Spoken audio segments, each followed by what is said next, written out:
member of Al-Anon.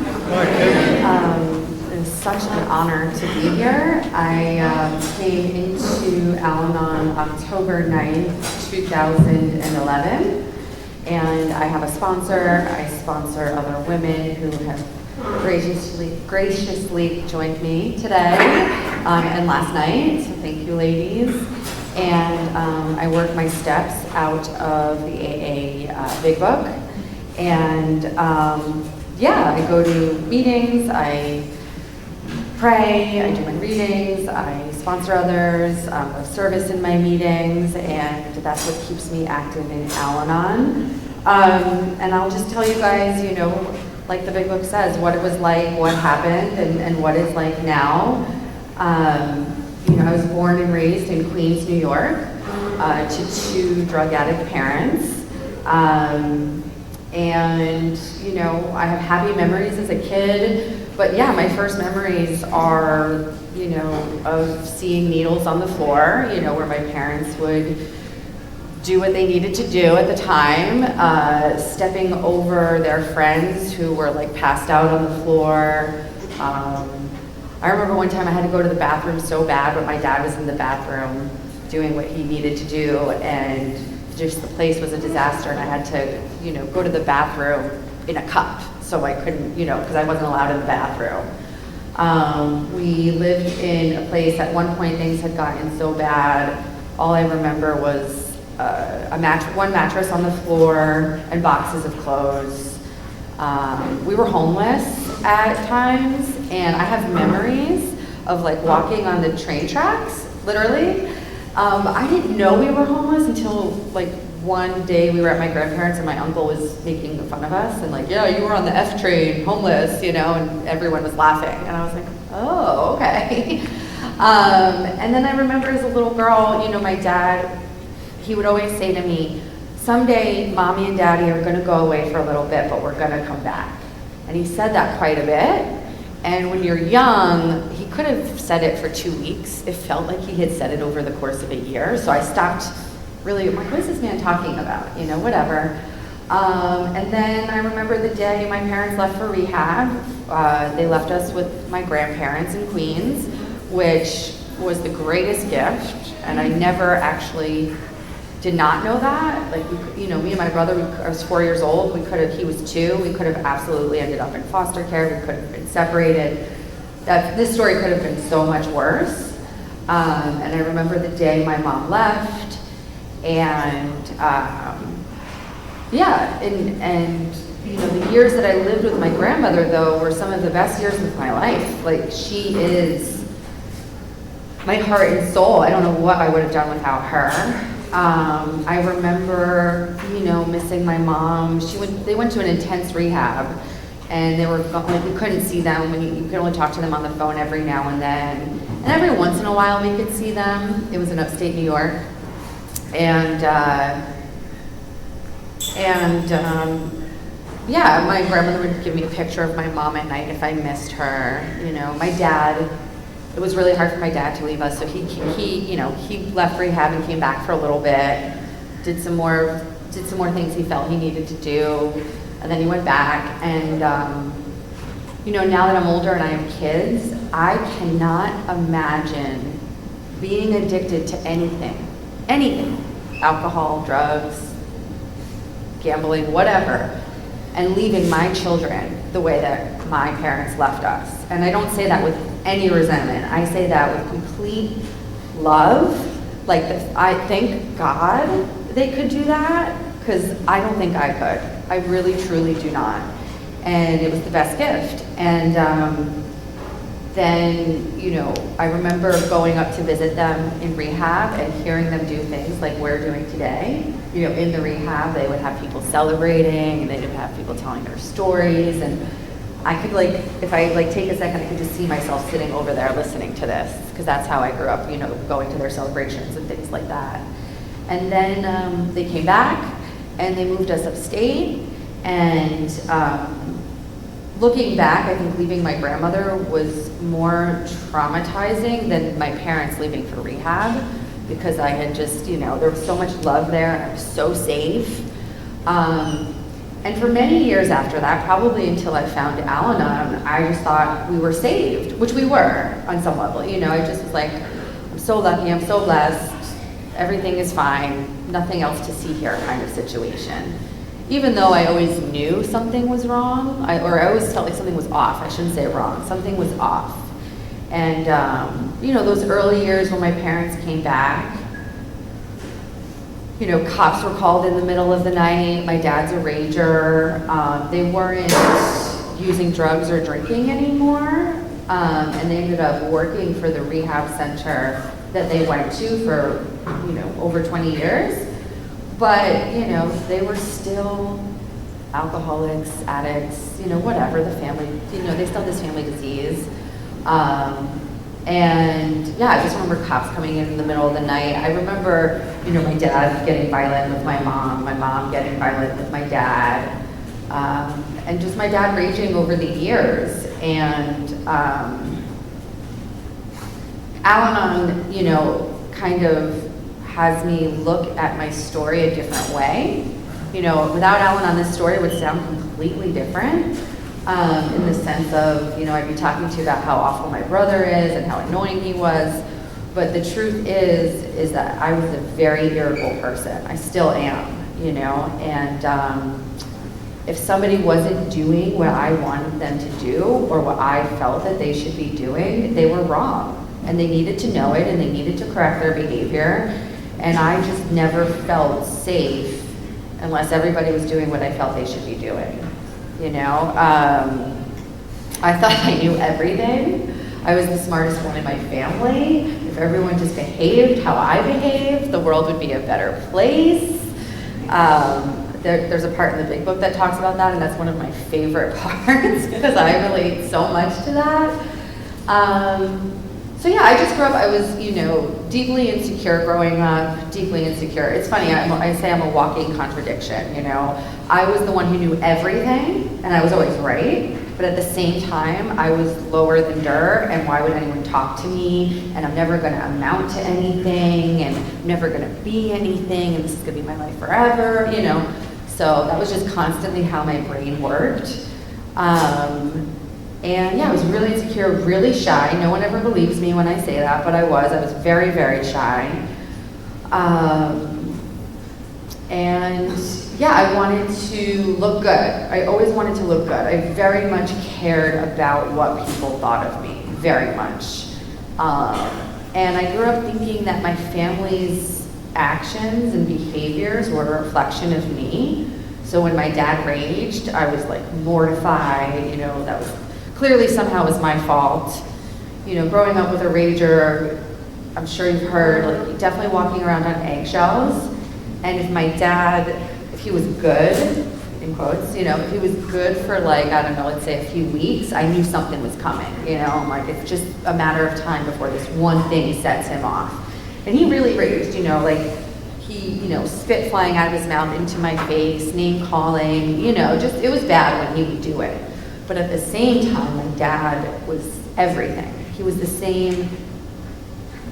Now I'll get emotional because he's getting older, and I can see it when I go home and I see him, and he's getting older, and it makes me so sad.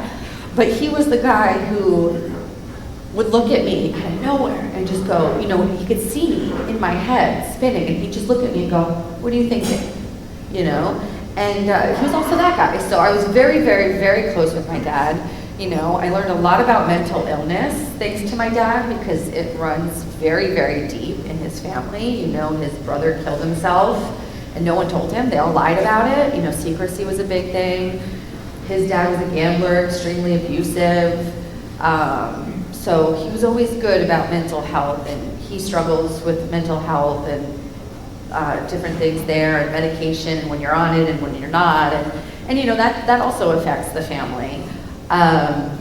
So he was always really good. My mom was very much, she used these words, so I'm allowed to use them. She was a workaholic. You know, her anxiety just was oozing out of her. I mean, you know, vacuuming the floor, don't mess up the lines, going to work, working extra hours, going to work extra hours, you know, and once she came back from rehab and we moved into a house, which was amazing, right? We went from walking on subway tracks to having a house in upstate New York. And my mom and dad worked extremely hard for that. And she continued to, and she wasn't really home very much. But, you know, so I never really opened up to her, you know. She also always needed us to be fine. So if I went to her with something, it was always, oh, stop, you're fine, you know. And I could be really mad at her for that, but like I said, Al-Anon has changed the story for me, and she needed us to be fine. She was worried about so much. Everything she did was for us, you know. It wasn't like, none of it was ill-intended. So, you know, I didn't really grow up talking to her about a lot of personal things. I really kept things internal for a very long time. One thing, by the grace of God, I did always have a relationship with a higher power, although it's much stronger, it looks very different now, but I always prayed in my own words. My grandfather, when we lived with my grandparents, he would pray with us every night and say the Hail Mary and say the Our Father, and I don't know if that's what did it for me, but I was always able to just have whatever relationship I wanted with God. Religion didn't dictate it for me, and that's just my experience, and I'm so grateful for that. So I would, you know, I would pray, and I would like have my relationship with my higher power, but outside of that, it didn't, you know, it didn't really go anywhere. I always felt like something was off, but you know, I just was trudging through, and then. Fast forward, you know, I did all the right things. You know, I went to college, I got jobs, all the things I was supposed to do. I was the first kid, so I definitely behaved like that. My brother was always doing everything wrong. It was always his fault. I look back on some times where we would be at dinner, and I felt my brother did something, and I would complain about it, and my dad would rage, and he would often get violent with my brother. And now I look back, and I'm like, you know, my brother wasn't really doing anything wrong. He was just being a kid, and he was just a kid of alcoholism, you know? And I really instigated a lot of that, and I used to feel blame around that, but now I don't, because my brother is one of the first living amends I started to make when I got to this program. But anyway, I just share that, because that was the dynamic, you know? I was always trying to make sure everything stayed calm, whatever. But in reality, because I was doing that, I was actually causing a lot of chaos. And yeah, so then, you know, I went to college. I decided after college to, well, I'll also say, you know, growing up, I'm never gonna have the boyfriend. I'm never gonna have the job. I'm never gonna have enough money. I'm never gonna have a home. I'm never gonna have what so-and-so has. I grew up just comparing myself my whole life. I was never going to be good enough. Nothing was ever going to be good enough. I remember thinking, what if I'm in a relationship with someone, and then I see someone who I think is cuter? Like, you know, like that was just the way my mind was constantly working. I remember being in Disney World, and back then the fireworks were just amazing, and you could see them anywhere. And I remember like just standing there watching the fireworks thinking, those little kids have such a better spot. Why can't I get a spot like that, you know? I mean, like that was how my mind worked. So, so I was never gonna have any of these things, ever, ever, ever. But I was gonna move to Queens and with my grandparents again, and I was gonna get a job, and we'll see what happens. And that's what I did. And I met my first alcoholic boyfriend, and it was fun. I did not think he was an alcoholic at all, even though he told me he was, okay? He told me he was, I still don't believe him. And here's the kicker, is that like I grew up thinking, oh, I totally understand alcoholism and addiction. I mean, look at what my parents want, look at what I've been through. I grew up around, you know, every Christmas at the rehab that they worked, every Christmas morning we would have to go in, and my parents would have to show up, and they would tell their story to the residents there on Christmas morning. So every Christmas, that was like, we'd open our presents and go to the rehab and hear my parents tell their story. I'd always cry and try not to let anyone see me cry.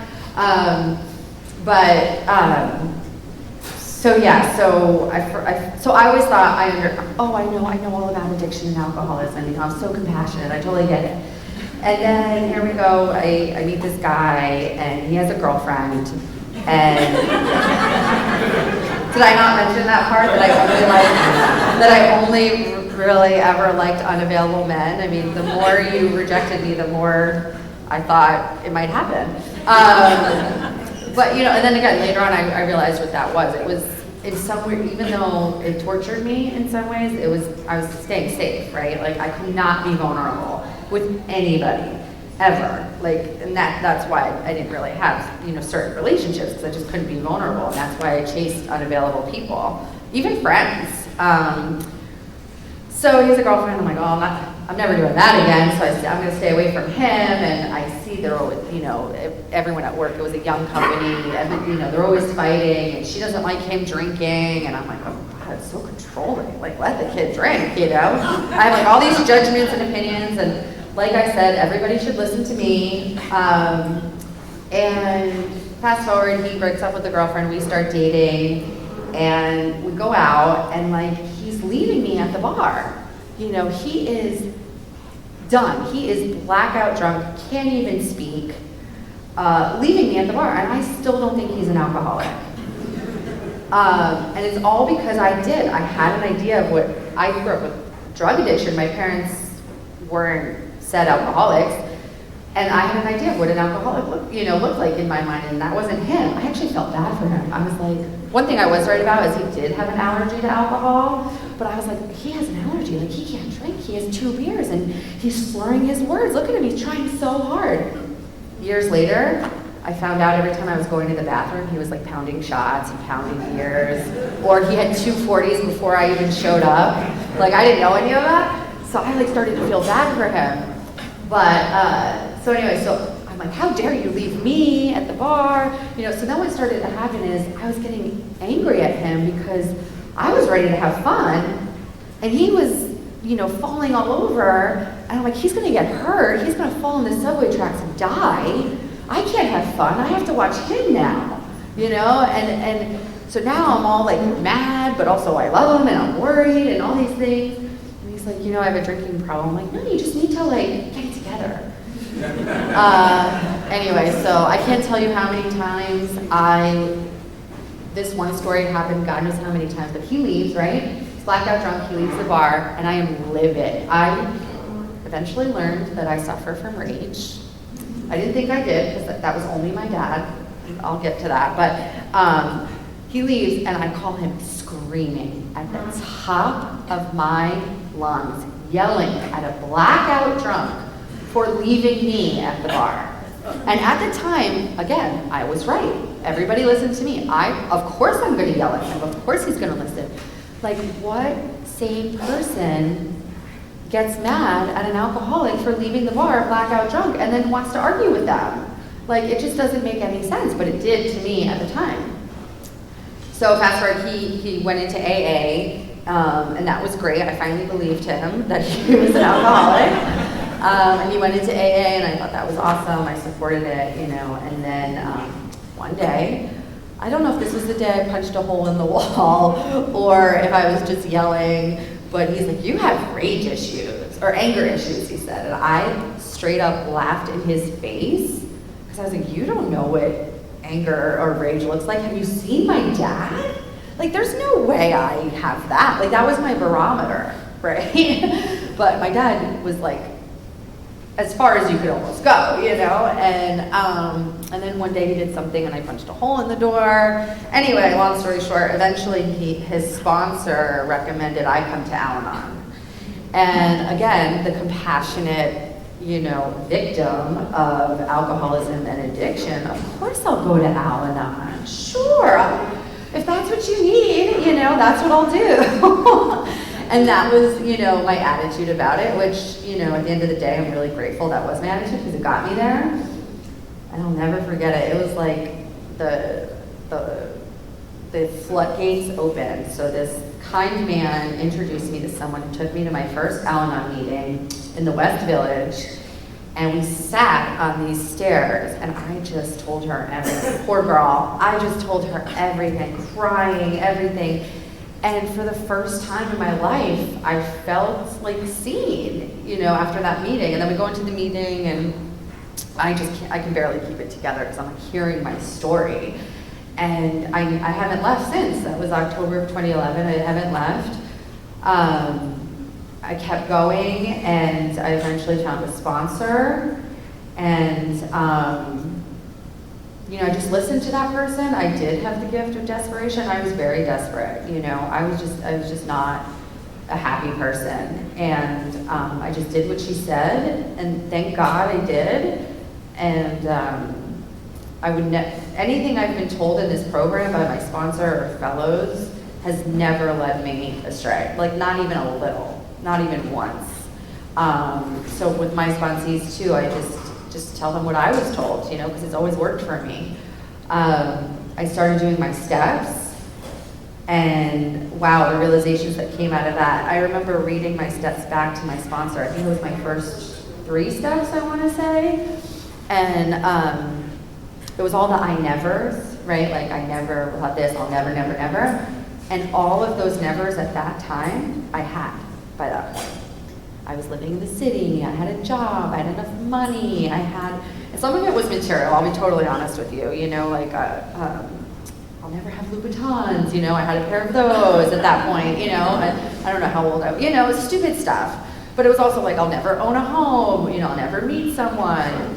And I had all those things, you know, and just little by little, by doing the steps and having a sponsor, you know, my Al-Anon sponsor was sober 20 years recently, so I went to her celebration. And the way they did the celebration, everyone who attends, you kind of give her a word.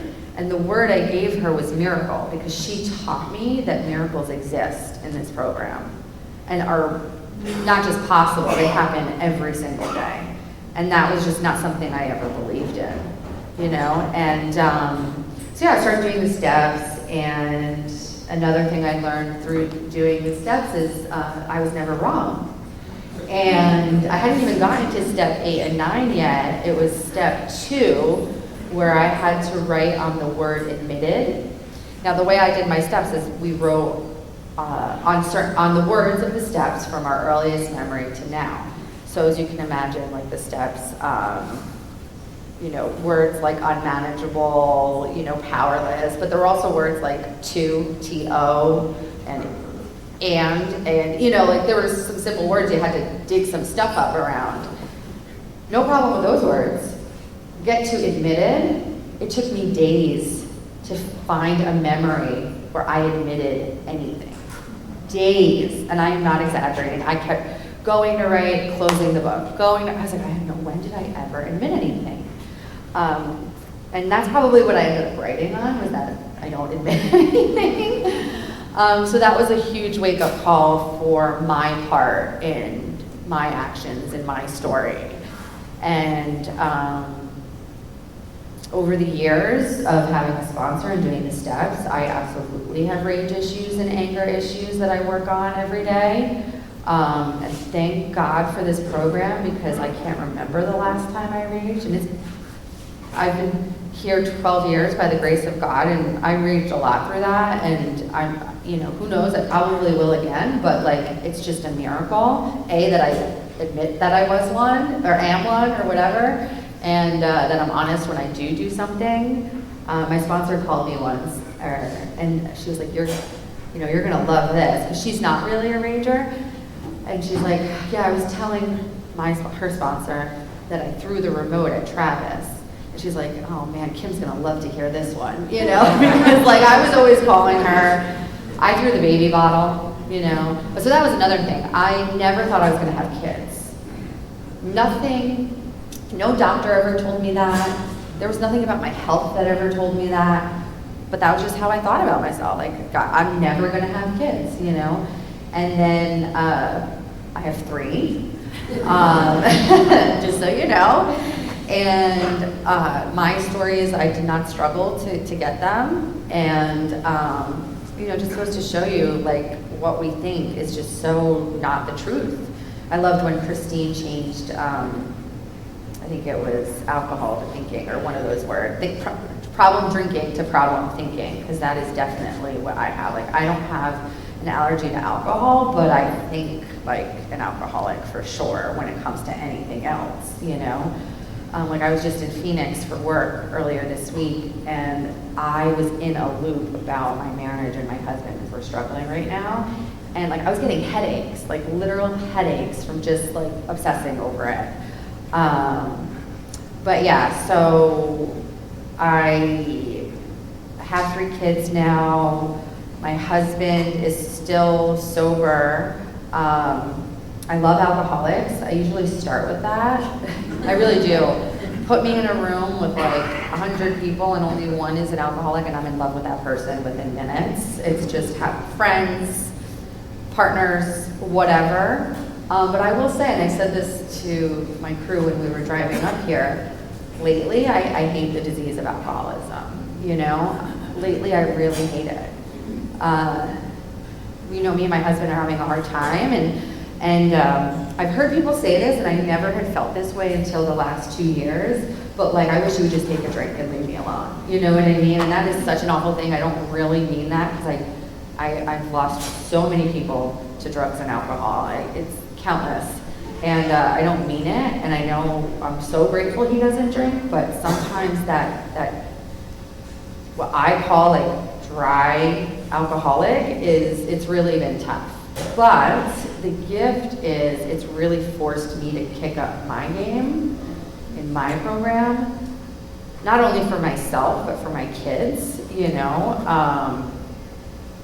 Yeah, I thought that because I did all these things, you know, I've done therapy over the years, done Al-Anon, that I was gonna be the perfect mom and raise the perfect kids. When I say perfect kids, I mean, it's not that they behaved perfectly, that they were never gonna have issues. Because I did it all for them. I had all the issues, I had therapy, I do Al-Anon, like they're gonna be just fine. And I'm learning that's not how this works. But instead, like life happens, you know, and life is gonna happen to my kids, it's gonna continue to happen to me. And it's my job to be a sane, recovered parent, you know, and teach them resiliency and help them get through those things, which isn't something I necessarily have, but like I said, you know, I know my parents did the best that they could. I mean, like I said, they left us for 2 years to go take care of themselves. And they're very loving parents and they love children, so I know that that was not easy for them.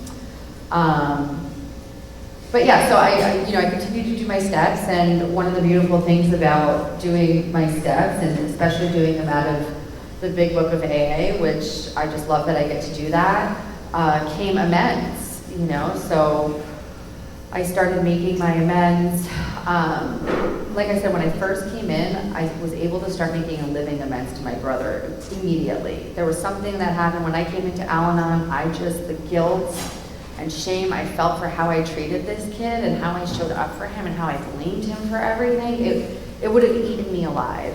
But thank God I had a sponsor who was like, you know, just taught me how to be a sister, you know, taught me how to be kind, taught me how to be loving, taught me how to show up for him. Taught me that when he asked me for $100, not to harass him to get it paid back, that if I give someone money, it's considered a gift, even if they tell me they're gonna pay me back, you know, and I just, you know, just things like that would have been like, see, this is what you do, you're such a horrible person, you're so disrespectful, you know, I could have gone on and on. And I was like, no, I'll just give that to him, you know, he's 20-something years old, just trying to live his life. And now he has 3 daughters, he's the baby, the mother of his children is an alcoholic. And what do you know, through the years, I'm the only person she talks to. And that's because of Al-Anon. That's the same girl who, when my brother had girlfriends, and if I didn't like them, when they called the house and I would answer, they would hang up because they were scared of me. Like, literally. Like, I'd be like, what the heck? And then I'd look and I'd be like, oh, it's her. Like, they would just hear me answer and they would just hang up. And now, like, you know, however many years later, she really is an alcoholic and drug addict, and she said this herself, and she struggles, and, you know, my nieces have gotten hurt in her care because of this, and she probably drives with them, high and drunk, and I haven't said one mean thing to her, and, like, that is a miracle. That's the miracles that I was taught, you know. And there have been times, you know, my mom and my dad, you know, my brother calls them in the middle of the night when things are crazy and they go over there and they do what I did. They start yelling at the high drunk person who's like blackout. And, you know, over the years, she's like obviously stopped talking to them. And my parents haven't been able to see my nieces at certain points. And I always have, you know, and that is Al-Anon. I do get sad. I worry about my nieces. I worry about my brother. But another thing that Al-Anon has taught me, like, I'm not gonna fix this for any of them. You know, like, my brother is an adult, and this is the life he ultimately chooses, even though it might be hard for him to see it that way. He could make choices and live differently, and he has fear, and that's fine. I don't judge him for that. I feel bad. I wish it weren't the case. I wish my nieces weren't growing up like that. But another gift of me growing up the way I did is when I did live with my grandparents, my aunts and uncles were always coming to get me and my brother and take us places, amusement parks, dinners, to get our nails done. So I grew up super, super close to my extended family. To this day, I'm really close with everyone. And I just do that for my nieces, you know, as much as I can. I just send, they live in Florida now, but I send them gifts. I call them. When I'm with them, I'm with them.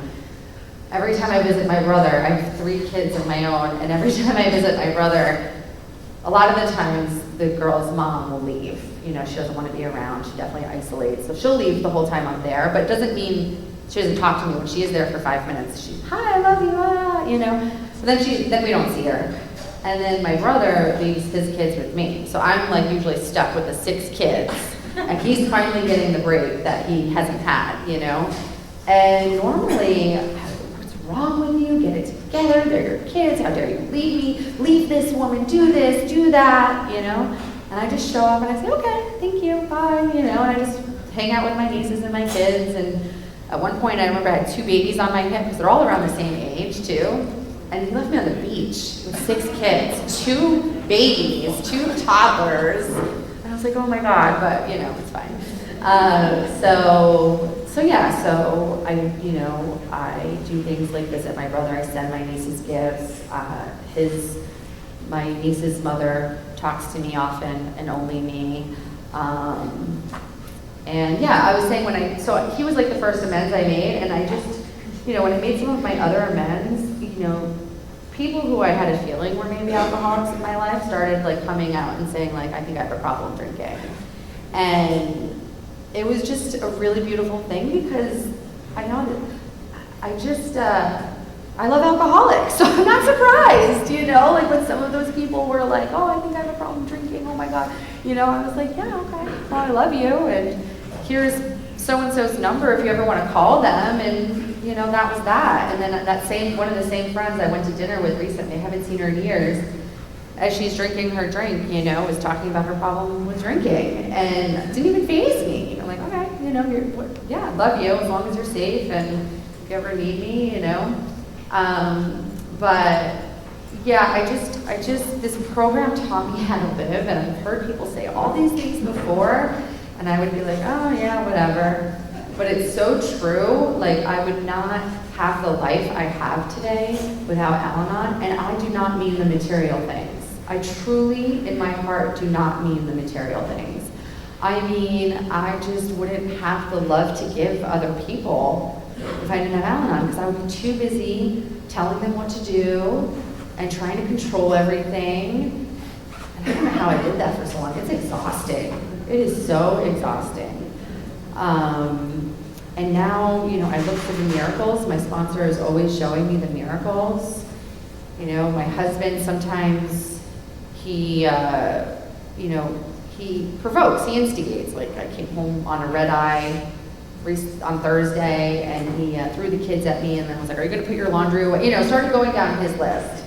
And I was just like, oh, okay, yeah, you know, just like, I just didn't take any of it on, and that's a miracle. Those are like the little miracles. My 7-year-old is having some trouble at school with this new teacher, and I was ready to kill the teacher. Literally, you know, I was ready to call, and how dare you say that to her, and she needs to go to a different classroom, you know, and sent a nice note, can we meet in person, can we talk about this? And it's just so much better to like I said, this program just taught me how to live. I just can't say enough good things about it. And I know I'm not doing it any justice up here. So if you are new to Al-Anon or you've thought about going, I would just say keep coming back, go to the different meetings, find one that works for you. That's what I did. You know, like a good Al-Anon, they said go to 6 different meetings, and that's what I did my first 2 weeks. And find a sponsor, because that's what really changes everything. And then I'll just end with, because I read this in one of my readings before I came up here, and this is something my sponsor has said to me, like, you know, what you focus on gets bigger, so focus on the good. You know, and I think when someone was reading up here, they were talking about love and tolerance for the alcoholic. And I usually pride myself on that, but my husband lately, it has been really, I actually probably made a face when I was sitting there, and that was red, I'm not gonna lie, because I was like, I just don't have it in me, you know. But the truth is when I just focus on the good gets bigger. So that's really what I need to do, and I need to remember that God is everything. For sure, that always helps me to calm down and just, you know, do the next right thing. God is everything. God never leaves me. And yeah, I just thank you for having me. And again, I love alcoholics, so thank you.